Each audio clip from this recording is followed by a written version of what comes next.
ত্রিদীপ চৌধুরী আর থাকতে না পেরে বিরক্তভাবে বেয়ারাকে ডাকার বোতামটা টিপলেন। কিছুক্ষণ থেকেই তিনি অনুভব করছেন যে কামরাটা যত ঠান্ডা থাকার কথা মোটেই তত ঠান্ডা নয়, অথচ তার 3 সহযাত্রী দিব্যি নাক ডাকিয়ে ঘুমোচ্ছেন। এটা যে কি করে সম্ভব হয় তা ত্রিদীপবাবু মোটেই বুঝতে পারেন না। আসলে অন্যায়ের প্রতিবাদ না করে করেই হয়েছে এই হাল। 7 চড়ে রা নেই বলেই তো যাত্রার কোনোদিন উন্নতি হল না। দরজায় টোকা পড়ল। আন্দরাও। দরজাটা একপাশে সরে গিয়ে বাইরে বেয়ারাকে দেখা গেল। কামরার টেম্পারেচার কত রাখা হয়েছে? ধমকের সুরে জিজ্ঞাসা করলেন ত্রিদীপবাবু। ওটা মালুম নাকি না বাবু। কেন মালুম নেই কেন? এসিতে ট্রাভেল করে গরম ভোগ করতে হবে, এটা আবার কিরকম কথা? এ ব্যাপারে তোমাদের কোনো দায়িত্ব নেই? বেয়ারা আর কি বলবে, সে বোকার মতো দাঁত বার করে দাঁড়িয়ে রইল। এদিকে আপার বাথের মাদ্রাজি ভদ্রলোকটি ঘুম ভেঙে গেছে, তাই ত্রিদীপ চৌধুরীকে বাধ্য হয়ে তার রাগ হজম করে নিতে হলো। ঠিক আছে, তুমি যাও। আর শোনো, কাল সকালে ঠিক 6:30টার সময় চা দেবে। বহুত আচ্ছা হুজুর। বেয়ারা চলে গেল। ত্রিদীপবাবু দরজা বন্ধ করে তার জায়গায় শুয়ে পড়লেন। এসব ল্যাঠা ভোগ করতে হতো না যদি তিনি প্লেনে আসতেন। তার মতো অবস্থার লোকেরা কলকাতা থেকে রাঁচি সাধারণত প্লেনেই যায়। মুশকিল হচ্ছে কি, প্লেনে যাত্রা সম্পর্কে ত্রিদীপবাবু একটা আতঙ্ক বোধ করেন। সেটা কাটিয়ে ওঠা তার পক্ষে অসম্ভব। বছর 12 আগে তিনি একবার প্লেনে করে বোম্বাই গিয়েছিলেন। সে এক ভয়াবহ অভিজ্ঞতা। সেদিন আবহাওয়া ছিল প্রতিকূল, ফলে প্লেন আকাশে ওঠার সঙ্গে সঙ্গে যে ঝাঁকুনি শুরু হয় সেটা চলে একেবারে শেষ পর্যন্ত। সেদিনই ত্রিদীপবাবু মনে মনে প্রতিজ্ঞা করেন যে তিনি আর কখনো প্লেনে চড়বেন না। তাই এবার যখন রাঁচি যাওয়ার দরকার হলো, তখন তিনি সরাসরি রাঁচি এক্সপ্রেসে বুকিং করলেন। এসিতে আরামের প্রত্যাশা করেছিলেন, কিন্তু এখন সে আশায় জলাঞ্জলি দিয়ে অন্ধকার কামরায় শুয়ে নানান চিন্তার মধ্যে নিজেকে ডুবিয়ে দিলেন। বিশেষ করে মনে পড়ছে তার ছেলেবেলার কথা। রাঁচিতেই তার জন্ম। তার বাবা আদিনাথ চৌধুরী ছিলেন রাঁচির নামকরা ডাক্তার। ত্রিদীপবাবু স্কুলের পড়াশোনা রাঁচিতে শেষ করে কলকাতায় চলে কলেজে পড়তে। মামা বাড়িতে থেকে বিয়ে পর্যন্ত পড়ে কিছুদিনের মধ্যেই তার এক মারওয়াড়ি বন্ধুর পরামর্শে ব্যবসার দিকে ঝোঁকেন। লোহালক্করের ব্যবসা দিয়ে শুরু করে অল্প দিনের মধ্যেই ব্যাংকে তার অনেকগুলো টাকা জমে যায়। তিনি বুঝতে পারেন যে ভাগ্যলক্ষ্মী তার প্রতি সবিশেষ প্রসন্ন। সেই থেকে তিনি কলকাতাতেই থেকে যান, যদিও বাপমা রাঁচি ছাড়েননি। প্রথমে সর্দার শঙ্কর রোডে একটা ফ্ল্যাট, তারপর রোজগার বাড়লে পর হ্যারিংটন স্ট্রিটে একটা দোতলা বাড়ির 1 তলাটা ভাড়া নেন ত্রিদীপবাবু। বাপমায়ের সঙ্গে যে একেবারে যোগাযোগ ছিল না তা নয়, প্রতি বছর অন্তত একবার 7 দিনের জন্য এসে পৈতৃক বাড়িতে কাটিয়ে যেতেন ত্রিদীপবাবু। বাপমায়ের অনুরোধেই তিনি 26 বছর বয়সে বিয়ে করেন। 2 বছর পর তার একটি ছেলে হয়। সেই ছেলে এখন আমেরিকায় পড়াশোনা করছে। আর কোনো সন্তান হয়নি ত্রিদীপবাবুর। স্ত্রী মারা গেছেন 3 বছর হল। মা দেহ রেখেছেন 72-তে আর বাপ 74-এ।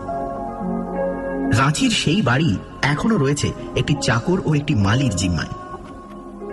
ত্রিদীপবাবু নিয়মিত তাদের মাইনে দিয়ে এসেছেন গত 10 বছর ধরে।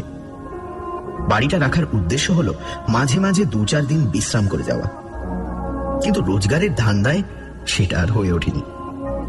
3 দিন বিশ্রাম মানেই তো 1000-5 টাকা হাতছাড়া হয়ে যাওয়া। যে মানুষের জীবনের একমাত্র লক্ষ্য হল অর্থোপার্জন, তার আর বিশ্রামের ফুরসত কোথায়? ত্রিদীপবাবু আজ লাখপতি। বাঙালিরা ব্যবসায় রোজগার করতে পারে না, এই অপবাদের মুখে তিনি ঝাড়ু মেরেছেন। এবার যে 10 বছর বাদে ত্রিদীপবাবু রাঁচি যাচ্ছেন, এটা বিশ্রামের জন্য নয়। রাঁচিতে লাক্ষার ব্যবসা একটা বড় ব্যবসা। এই ব্যবসায় কোনো সুবিধে হতে পারে কিনা সেইটা যাচাই করে দেখার জন্য রাঁচি যাওয়া। পৈতৃক বাড়িতেই থাকবেন ত্রিদীপবাবু। 2 দিনের মধ্যেই কাজ হয়ে যাওয়ার কথা। প্রশান্ত সরকারকে তিনি চিঠি লিখে জানিয়ে দিয়েছেন আসছেন বলে। সেই তার বাড়িতে গিয়ে চাকরকে বলে সব ব্যবস্থা করে রাখবে। প্রশান্ত তার বাল্যবন্ধু। রাঁচির এক মিশনারি স্কুলে মাস্টারি করে। ত্রিদীপবাবুর সঙ্গে তার যোগাযোগ নেই বললেই চলে, যদিও পুরনো বন্ধুর জন্য তিনি এতটুকু করতে রাজি হবেন এটা ত্রিদীপবাবু বিশ্বাস করেন। আশ্চর্য, এসব ভাবতে ভাবতেই কখন যে ত্রিদীপবাবুর ঘুম এসে গেল সেটা তিনি নিজেই জানেন না। তারও যে অন্য 3 জন যাত্রীর মতো নাক ডাকে সেটাও কি তিনি জানেন? রাঁচি এক্সপ্রেস আসার টাইম সকাল 7:15। প্রশান্ত সরকার তার ছেলেবেলার বন্ধুকে স্বাগত জানাতে 10 মিনিট আগেই হাজির হয়েছেন স্টেশনে। স্কুলে থাকতে ত্রিদীপ চৌধুরী ওরফে মন্টুর সঙ্গে তার বন্ধুত্ব ছিল ঘনিষ্ঠ। ত্রিদীপ যখন কলকাতায় কলেজে পড়ত তখনও দুজনের মধ্যে নিয়মিত চিঠি লেখালেখি চলত। কলেজ ছাড়ার পরে এখন দুজনের মধ্যে ব্যবধান এসে পড়ে। এর জন্য দায়ী অবশ্য ত্রিদীপবাবুই। বাপ মা বেঁচে থাকতে তিনি মাঝে মাঝে রাঁচিতে এসেছেন, কিন্তু প্রশান্তকে না জানিয়ে। ফলে অনেকবার এমন হয়েছে যে দুজনের দেখাই হয়নি।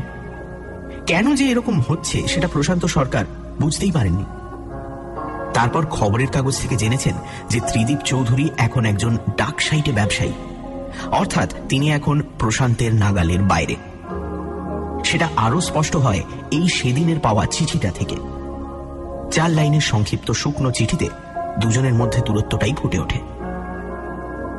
বন্ধুর এই পরিবর্তনে প্রশান্তবাবু খুশি হতে পারেননি। স্কুলের সেই সরল হাসি খুশি মন্টুর সঙ্গে এই লাখপতি ত্রিদীপ চৌধুরীর যেন কোনো মিল নেই। মানুষ কি বয়সের সঙ্গে সঙ্গে এতই বদলে যায়? ত্রিদীপ চৌধুরীর যে অভাবনীয় আর্থিক উন্নতি হয়েছে সেটা অস্বীকার করা যায় না, কিন্তু টাকার গরমটাকে কোনোদিনই বিশেষ আমল দেন না প্রশান্ত সরকার। তার চরিত্রের এই বিশেষ দিকটা তার বাবার কাছ থেকে পাওয়া। প্রমথ সরকার ছিলেন গান্ধী ভক্ত আদর্শবাদী পুরুষ। প্রশান্তের নিজের জীবনে তেমন কোনো উত্থান পতন ঘটেনি। একজন স্কুল মাস্টারের জীবনে কতই বা রকম ফের হবে। তাই আজ তাকে দেখলে ছেলেবেলার প্রশান্ত ওরফে পানুকে চিনতে কোনো অসুবিধা হয় না। কিন্তু ত্রিদীপ চৌধুরী সম্বন্ধে সেই কথা বলা চলে কি, সেটা জানার জন্যই প্রশান্ত সরকার উদ্গ্রীব হয়ে আছেন। ছেলেবেলার বন্ধু আজ লক্ষপতি হয়ে যদি দেমাক দেখাতে আসে তাহলে সেটা বরদাস্ত করা মুশকিল হবে।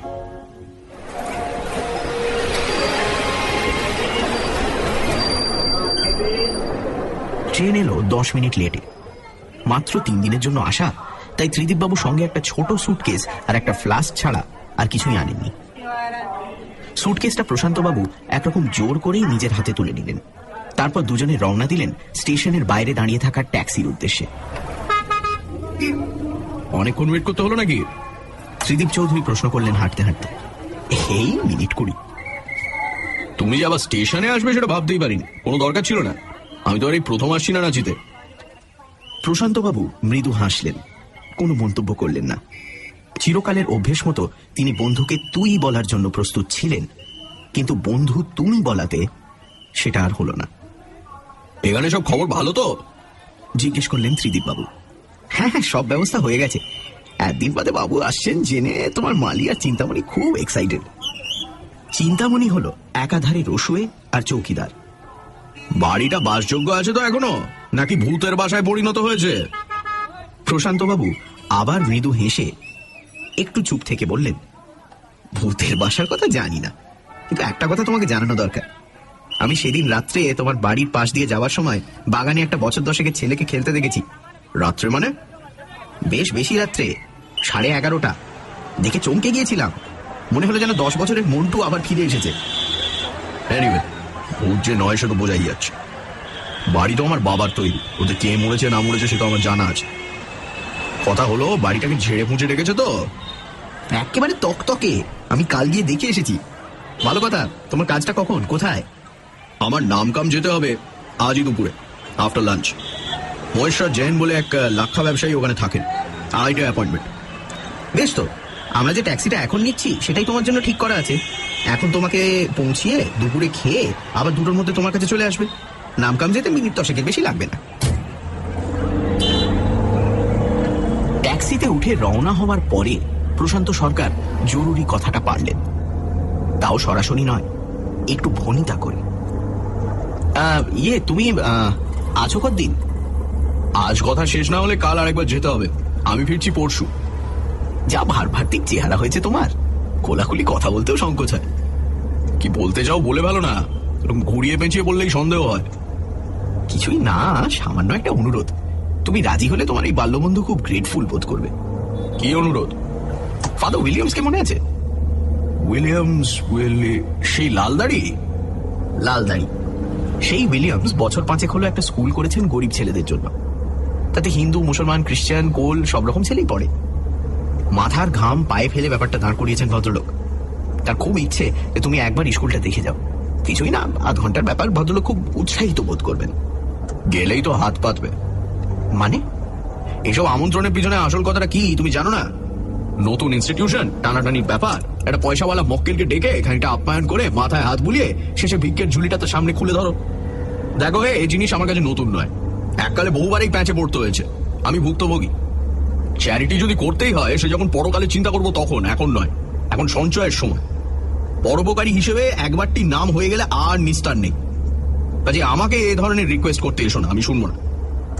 বুঝিয়ে বললে ফাদার নিশ্চয়ই বুঝবেন। আর সেবার তোমার ওপর। এখানে এসে কাজের বাইরে যেটা আমি করতে চাই সেটা হলো রেস্ট। কলকাতায় 1 মিনিট ফাঁক নেই। ঠিক আছে। এমন একটা প্রস্তাবে যে এই প্রতিক্রিয়া হতে পারে সেটা প্রশান্তবাবু ভাবতে পারেননি। এখন মনে হচ্ছে এটাই স্বাভাবিক। এই মন্টু সেকালের সেই মন্টু নয়। এই মানুষটাকে প্রশান্তবাবু চেনেন না। জন্মস্থানে এসে ত্রিদিববাবুর ভারী কি ভাবটা খানিকটা দূর হয়ে তার জায়গায় একটা প্রসন্নতার আমেজ দেখা দিল। এই সুযোগে প্রশান্তবাবু তার দ্বিতীয় প্রস্তাবটা করলেন। আমার একটা অনুরোধ তো নাকচ হয়ে গেল, কিন্তু দ্বিতীয়টা ভাই রাখতে হবে। আমার গিন্নি বারবার করে বলে দিয়েছেন তোমায় বলতে যে আজ রাত্রিরে যেন এই গরিবের বাড়িতে তোমার পায়ের ধুলো পড়ে। খাওয়াটাও ওখানেই সারতে হবে, বলাই বাহুল্য। অভাবের সংসার হলেও এটা জোর দিয়ে বলতে পারি যে সেখানে ত্রিদীপ চৌধুরীর সামনে কেউ ভিক্ষের ঝুলি খুলে ধরবে না। ত্রিদীপবাবু এই ব্যাপারে আপত্তি করলেন না। করুণাবশত কিনা তাই নিয়ে মাথা ঘামালেন না প্রশান্ত সরকার। তার তাড়া আছে। বাজার সেরে, নাওয়া খাওয়া সেরে তারপর স্কুলে যেতে হবে। বিদায় নেবার সময় তিনি বলে গেলেন যে 8টা নাগাদ নিজে এসে তিনি ত্রিদীপবাবুকে নিয়ে যাবেন, আর 10টার মধ্যে খাইয়ে দাইয়ে তোমায় বাড়ি পৌঁছে দেবো, এই গ্যারান্টি দিচ্ছি। ত্রিদীপ চৌধুরীর ব্যক্তিত্ব আর তার তীক্ষ্ণ বুদ্ধিদীপ্ত কথাবার্তা, এই দুটোই যে তার সাফল্যের অন্যতম প্রধান কারণ সেটা আজ আর একবার প্রমাণ হয়ে গেল। রাঁচিতে আসা বৃথা হয়নি। তার নানান ব্যবসার সঙ্গে লাক্ষা যুক্ত হয়ে তার জীবনটাকে আরেকটু জিকলিল করে তুলল, সেটা ঠিক। কিন্তু সেই সঙ্গে অতিরিক্ত আয়ের কথাটা ভাবলে আর আক্ষেপ করার কোনো কারণ থাকে না।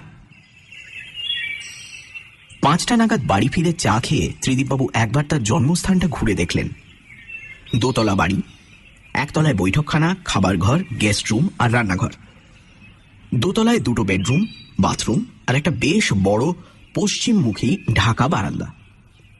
দুটোর মধ্যে ছোট বেডরুমটা ছিল ত্রিদীপবাবুর ঘর। ছেলেবেলার তুলনায় এখন সেটাকে অনেক ছোট বলে মনে হয়, কারণ তিনি নিজেই শুধু বড় হয়েছেন। ঘর যেমন ছিল তেমনই আছে। ঘরের দরজায় দাঁড়িয়ে খাটটার দিকে কিছুক্ষণ চেয়ে থেকে ত্রিদীপবাবু স্থির করলেন আজ রাত্রে এখানেই শোবেন। চিন্তামণি সকালেই জিজ্ঞেস করেছিল, কিন্তু তিনি তখনও মনস্থির করে উঠতে পারেননি। রাত্রে বেরোবার মুখে চাকরকে ডেকে ছোট ঘরে বিছানা করার কথা বলে দিলেন। প্রশান্ত সরকারের স্ত্রী বেলা সুগৃহিণী এবং রন্ধনে সুনিপুণা, তাই খাওয়াটা হলো পরিপাটি। ভোজের ব্যাপারে প্রশান্তবাবু কোনো কার্পণ্য করেননি। বন্ধুকে মাংস, 2 রকম মাছ, পোলাও, লুচি, 3 রকম মিষ্টি ও মালাই খাইয়েছেন। ত্রিদীপবাবু তৃপ্তির সঙ্গেই খেয়েছেন, কিন্তু খাবার পর 10 মিনিটের বেশি বসেননি। তার বর্তমান অবস্থা এবং তিনি কিভাবে সেই অবস্থায় পৌঁছলেন সে সম্পর্কে প্রশান্তবাবুর কৌতূহল আর মিটল না। 9:45টার মধ্যে ত্রিদীপবাবু নিজের বাড়িতে ফিরে এলেন। বাড়িটা শহরের একটা অপেক্ষাকৃত নিরিবিলি অংশে। পাড়া এর মধ্যেই নিস্তব্ধ হয়ে গেছে। ত্রিদীপবাবুর সিঁড়ি দিয়ে দোতলায় ওঠার সময় নিজের পায়ের আওয়াজ নিজের কাছেই দুর্মুষের মতো মনে হল। দোতলায় এসে বাবু দেখলেন যে তার ছেলেবেলার খাটে তার জন্য বিছানা পাতা হয়ে গেছে। সবেমাত্র খাওয়া হয়েছে, তাই তিনি স্থির করলেন যে কিছুক্ষণ বারান্দায় আরাম কেদারায় বসে বিশ্রাম করে তারপর শুতে যাবেন। হেলানো চেয়ারে গা এলিয়ে দিয়ে আধ ঘন্টার মধ্যেই তিনি অনুভব করলেন যে সারাদিনের সমস্ত অবসাদ চলে গিয়ে তিনি আশ্চর্য হালকা ও শান্ত বোধ করছেন।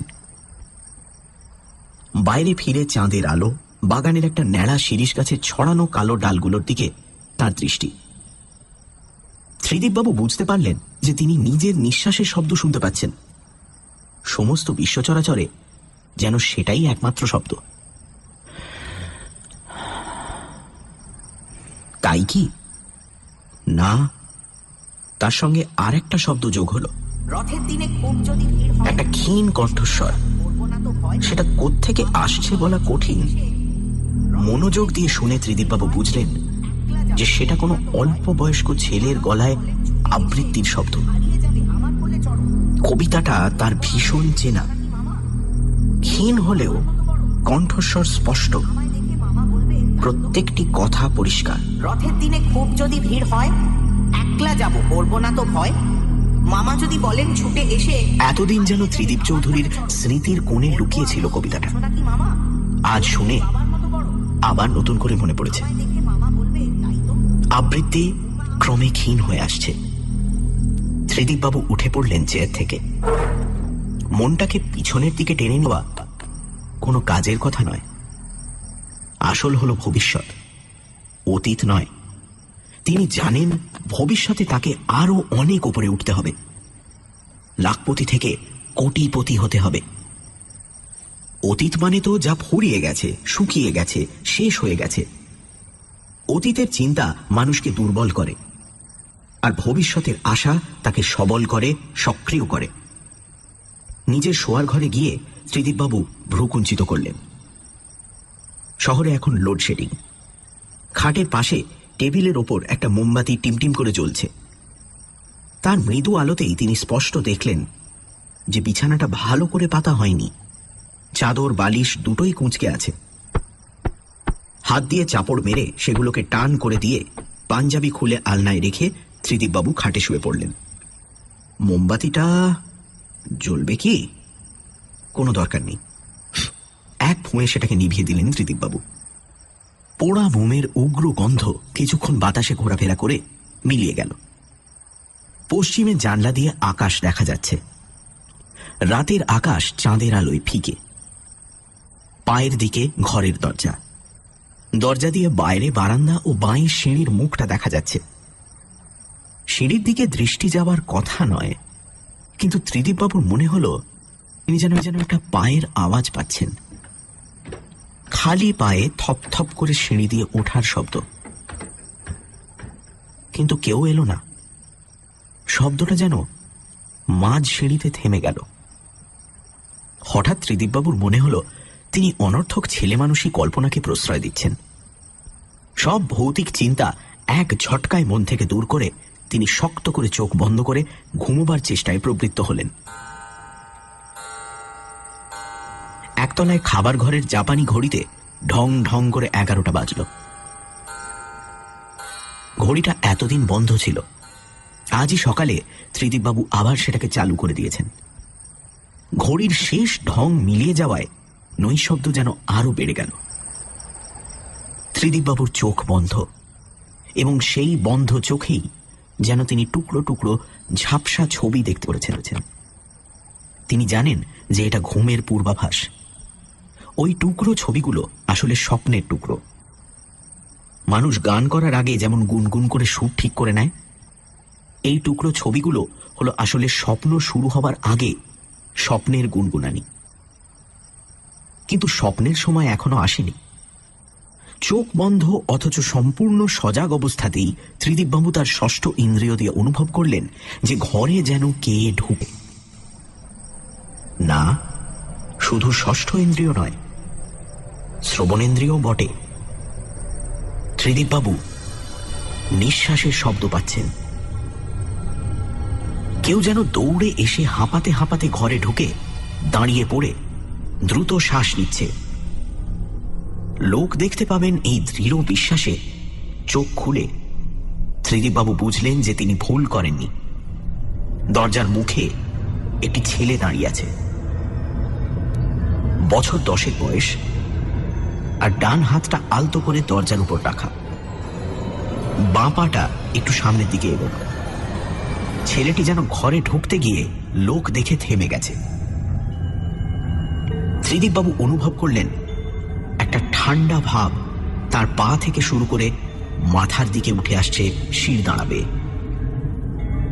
প্রশান্ত বলেছিল এই ছেলেকে দেখেছে বাগানে খেলছিল, ছেলেবেলার মন্টু। ছেলেটি নিঃশব্দে আরো 3 পা এগিয়ে এলো। এখন সে খাট থেকে মাত্র 4 হাত দূরে। ছেলেবেলার মন্টু। ত্রিদীপ বাবুর হাত পা বরফ, মাথা ঝিমঝিম করছে। তিনি বুঝতে পারছেন এবার তিনি চোখে অন্ধকার দেখবেন। তার আতঙ্ক চরমে পৌঁছেছে। ছেলেটি আরেক পা এগোলো। বেগুনি শার্ট। এই শার্ট তো সংজ্ঞা হারাবার ঠিক আগের মুহূর্তে ত্রিদীপ বাবু রিন রিনে গলায় প্রশ্ন শুনলেন, আমার বিছানায় কে শুয়ে? কে শুয়ে? তার কখন জ্ঞান হয়েছিল বা আদৌ হয়েছিল কিনা, আর তারপর কখন তিনি আবার ঘুমিয়ে পড়েছেন, এসব কিছুই জানেন না ত্রিদীপবাবু। সকালে যথারীতি 6:30টায় ঘুম ভেঙে গেল। প্রশান্ত বলেছে 7:30টায় এসে তার সঙ্গে ব্রেকফাস্ট করবে। রাত্রে যা ঘটল তারপর তিনি মামুলি দৈনন্দিন কাজের কথা ভাবতেই পারছেন না। জীবনে তিনি প্রথম এমন ধাক্কা খেলেন। কাল চাঁদনি রাতে যে আবৃত্তি শুনেছিলেন সেই আবৃত্তি করে তিনি স্কুলে প্রথম পুরস্কার পেয়েছিলেন। আর দ্বিতীয় হয়েছিল প্রশান্ত সরকার। তাতে মন্টু খুশি হয়নি। দুজনেই ফার্স্ট প্রাইজ পেলে দারুণ হতো না রে, মন্টু বলেছিল তার প্রাণের বন্ধু পানুকে।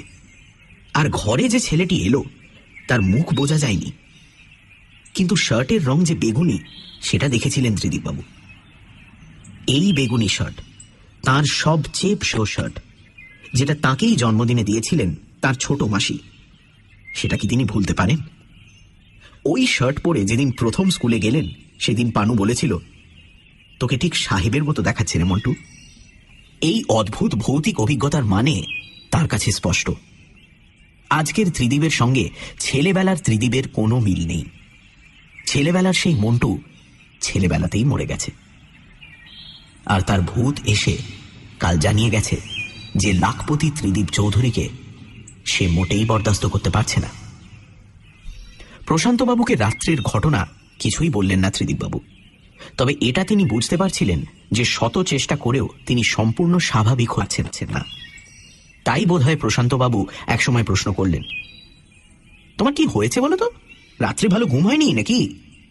ত্রিদীপবাবু গলা খাঁকড়িয়ে বললেন, না, মানে আমি ভাবছিলাম, মানে 2 দিনের কাজ যখন একদিনেই হয়ে গেল তখন আজ একবার ফাদার উইলিয়ামসের স্কুলটা দেখে এলে হতো না?